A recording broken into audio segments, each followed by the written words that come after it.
all the way from South Africa, Jolyn Philips. Goeienaand almal. Daai ek praat Afrikaans. Afrikaans is a language that was formed together by slaves and the Khoi people and the English people and the Dutch people and everyone who has ever stepped foot on the South African soil. But the language has gone through a lot of pain. It was used to oppress people. It was used to oppress people against their language, with their language. I'm standing here as a black person, and when you look at me, you cannot possibly, I have to explain myself wherever I go. And the language that I speak is a trigger for people sometimes in South Africa when they hear me, because the language was used to oppress people, the language was used to kill people, the language was used to create every death of every indigenous person in our country. And now I think people who speak Afrikaans, black people, we're taking it back. We're taking our language back and we're throwing out the killing and we're bringing in the peace. So thank you for having me.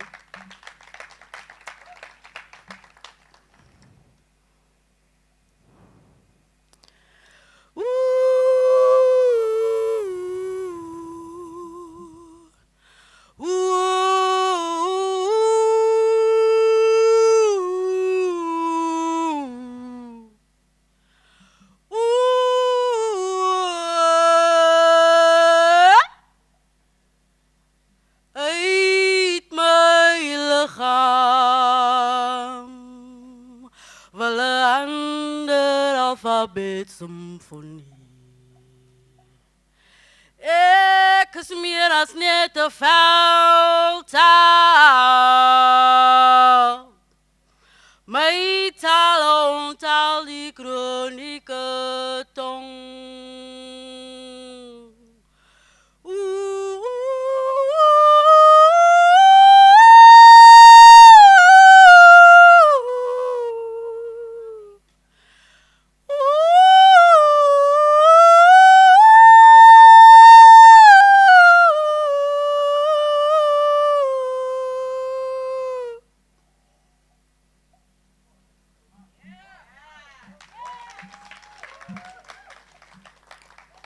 The fish system, stage 1.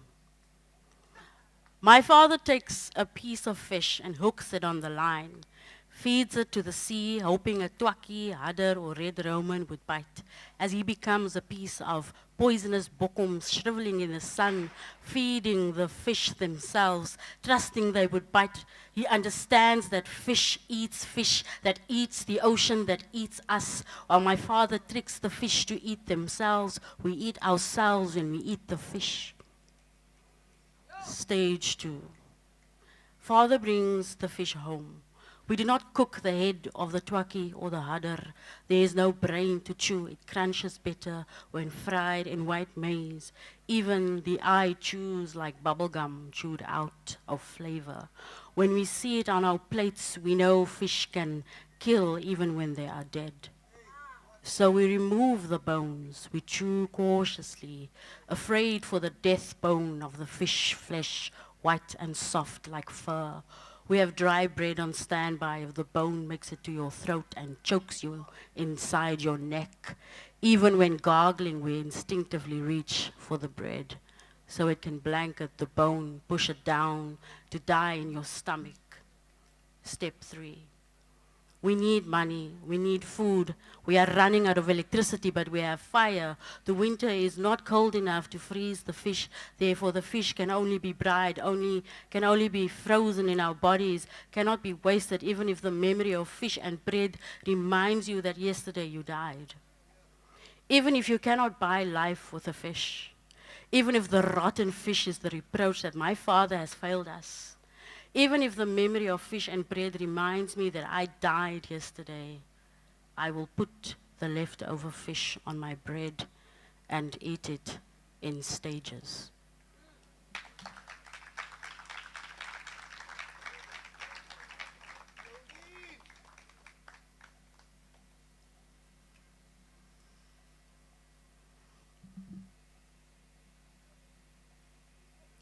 Gravestone gluttons.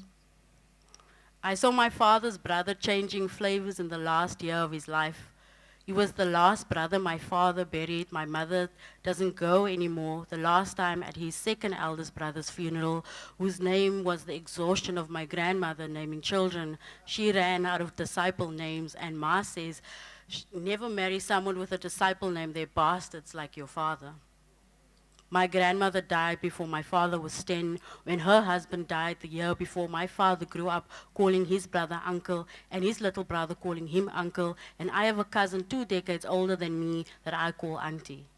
His sister carried my cousin when her mother carried her brother, and they lent each other breast milk.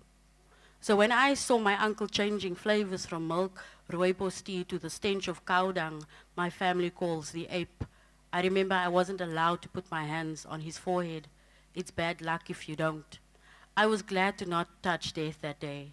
I noticed that we were using the same leaflet as last time. We have a lot of Jameses in our family, and no one really looks at the date other than to keep it on our heads when it's raining or fan themselves when the sun is baking outside. At the after-tears, a son-in-law got stabbed.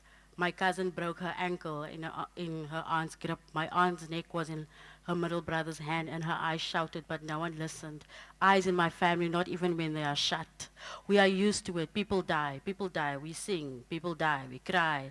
And then tomorrow we go to work so that they can make up for their funeral cover at the end of the week. My father's brother died with a used eulogy. For the gossiping bereaved, as children learn the hymn, he died of the liver.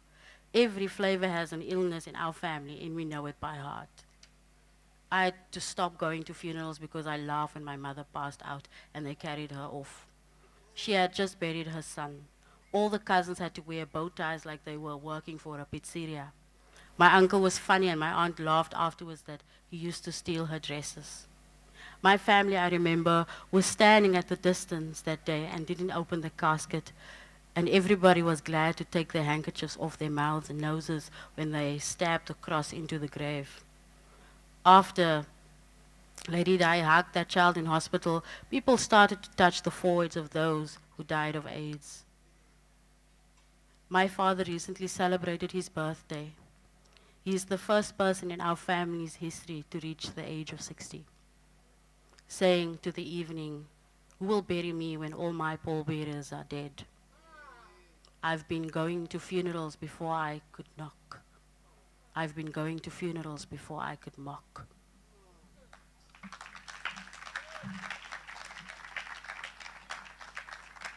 This is a final piece of mine I'll be reading in Afrikaans. It's called Tongvis, which also translates to fish tongue or tonguefish. Ek is sardynstil. Jou hande slim. Jou lippe op my lippe.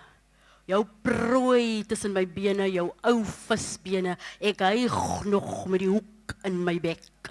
Jy kyk vir die gety, die seer raak onstuimig. As jy visvrou naby Romansbaai se rotse kom, ek hoor jou lem skerp. Ek hoor jou oor my mew. Jy vat my, jy vlek my lang dradig, sny jy langs my kiewe, al langs my pens. Daar lê my binnegoed stom, met die kale hand trek jy my uit en smyt my een kant toe. Vir aandete berei jy my voor. My kop kook jy in soutwater en eie, 'n tongvis vir twee. Dis vir die meel. En die pan wat my braai wag, sodat die rou stadig uit my uitpak. Stadig uit my uit